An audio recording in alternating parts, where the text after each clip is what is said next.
जय माता दी शेतकरी मित्रांनो आणि भगिनींनो, 19 ऑक्टोंबर म्हणजे इतवारला आपल्याला सकाळीच हलके फुलके ढगं आकाशावर दिसणार आहे. आणि हे आपल्याला फक्त पाऊस शक्यता नाही आहे, फक्त ढगं दिसणार आहे सकाळच्या पहाराला.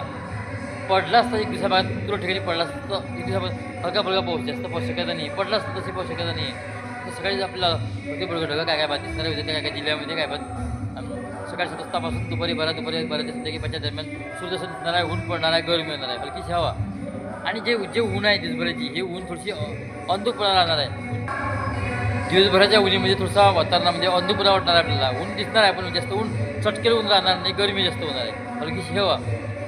तर आपल्याला आणि दक्षिण भारताकडे पाऊस पडत असल्यामुळे आपल्या भारतामध्ये जसं मी आपल्याला नकाशा सादर केला आहे तसं आपण व्हिडिओ बघून घ्या. अंधुकपणा वाटणार आहे दिवसभर. आणि संध्याकाळी 7 ते रात्री बरं आपल्या घरामध्ये गरमी नाही, आपल्याला घराबाहेर हलकीशी हवा वाहणार आहे, नॉर्मल हलकीशी थंडी वाटणार आहे, थंडी पडणार आहे थोडी नॉर्मल घरामध्ये सुद्धा आणि घराबाहेर सुद्धा. आपल्याला घरामध्ये फक्त पंखा लावायची गरज बसणार आहे, घराबाहेर थंडी राहणार आहे नॉर्मल. आणि रात्रभर आकाशावर ढगं राहणार नाही, फक्त ढगं जे आहे ढगं पहाटेच्या रस्त्यापासून ढगं आकाशावर निर्माण होणार आहे आणि ढगं दिसणार आपल्याला. सकाळी 9-10 वाजेपर्यंत विद्यार्थी काय दिसतात ढगं सुद्धा काय दिसतात त्या ठिकाणी. बरं ट्रेनिंग सध्या राहणार आहे, अशी परिस्थिती दिवसात होणार आहे. आपले जे शेतात सोयाबीन समाजाचे काम आहे हे उरण्याचा प्रयत्न करा. 19 ऑक्टोबर रोजी किंवा 20 ऑक्टोबरपासून पावसाला सुधारणार आहे.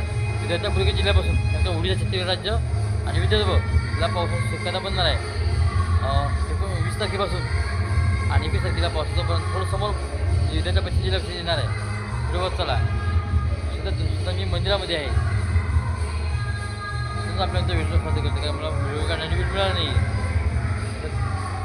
इकडे कामाला गेलो, दुपारून माझ्या शेतामध्ये काम केलं गेलो.